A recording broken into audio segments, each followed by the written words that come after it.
আপনার যদি অনেক বেশি মন খারাপ থাকে পড়ন্ত বিকেলে চলে যেতে পারেন এই সুন্দর জায়গাটি। আমাদের যশোরের মধ্যে এত সুন্দর একটি জায়গা আছে, আপনারা কি সেটা জানেন?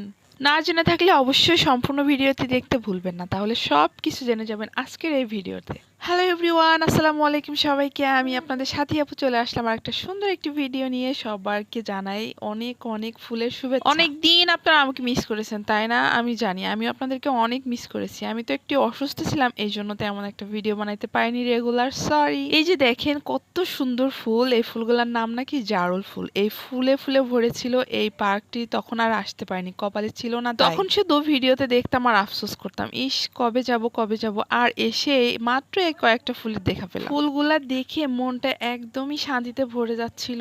এত সুন্দর ফুল হয় কখনো বলেন তো? দেখুন, পার্কটিতে উঠে আপনি সুন্দর সুন্দর ভিডিওস এবং পিকচার উঠাইতে পারবেন। তার জন্য খুব সুন্দর সুন্দর লোকেশন কিন্তু এখানে দেওয়া আছে। কোনো পার্কে যদি এরকম সুন্দর সাঁকো দিয়া থাকে না, লেকের উপর দিয়ে, তাহলে কেমন যে সুন্দর ভালো লাগে, আপনারা সেখানে না গেলে জাস্ট বুঝতেই পারবেন না। এটা হচ্ছে, বলেই দিই আপনাদেরকে আর না ঘোরাই, যশোর এয়ারপোর্ট মিউজিয়াম যে পার্কটি আছে সেটি। এই পার্কটি কিন্তু নির্মাণ করেছে সম্পূর্ণই আপনার আর্মিরা এবং এয়ারফোর্সে যারা জব করেন তারা কিন্তু অনেক বুদ্ধিমত্তা দিয়ে এবং অনেক অর্থ দিয়ে এই সুন্দর পার্কটি গড়ে তুলেছেন। অনেক মানুষজন এখানে যাওয়া আসা করে, দেখলে কিন্তু মনটা অনেক ভালো। এবং এয়ারপোর্টে যেতে এই রাস্তাটা কে না চেনে বলেন তো? আমাদের যশোরের মধ্যে যারা যারা আছে এই রাস্তাটা সবাই চিনে, কারণ এই রাস্তার পাশে বসতে অনেক পরিচিত অপরিচিত মানুষের দেখা যায়। দেখেন, যখনই আমি যাচ্ছিলাম উপর দিয়ে একটা কি সুন্দর হেলিকপ্টার উড়ে যাচ্ছিল। রাস্তাটি সন্ধ্যা সন্ধ্যা যখন নেমে আসে তখন কিন্তু অনেক সুন্দর দেখা যায়।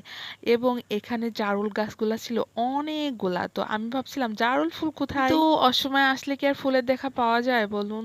এই যে কথা আছে না, অসময়ে কোনো কিছুই ভালোভাবে মানুষের জীবনে আসে না। তো যাই হোক, আবার কোনো কিছু অসময়ে অনেক ভালোভাবে মানুষের জীবনে কিন্তু আসে। এখানে বড় ছোট সবাই জন্য আর কি সুন্দর সুন্দর বিমান রাখা আছে, নতুন পুরাতন অনেক ধরনের বিমান, যেমন যুদ্ধ বিমান আছে, তারপর অনেক ধরনের বিমান আছে, সুন্দর খেলা নাগরদোলনা আছে, আবার অনেক ধরনের রাইডস আছে। বড় ছোট সবাই কিন্তু এই রাইডে উঠতে পারবেন। এ দেখেন, এখানেও একটা অনেক সুন্দর রাইডস আছে। তারপরে হচ্ছে আবার আপনাদেরকে তো ট্রেন দেখাই দিলাম, বুলেট ট্রেন, যেটা আমাদের বাংলাদেশে সর্বপ্রথম করা হয়েছে। এই যে আমি লেকের পাশে বসে সুন্দর করে পা দুলিয়ে দুলিয়ে গান গাচ্ছিলাম। এই বসার জায়গাটা এত বেশি সুন্দর, আর পাশে যদি আপনার কোনো প্রিয় মানুষ থাকে তাহলে তো কথাই নাই, মনটা আরো দ্বিগুণ খুশিতে ভরে উঠবে। আমি এই জায়গাটিতে অনেকবার গিয়েছি লাইফে, বাট এইবার যেবার গিয়েছিলাম সেটা ছিল আমার অনেক বেশি স্পেশাল একটা দিন আর স্পেশাল একটা মানুষের সাথে।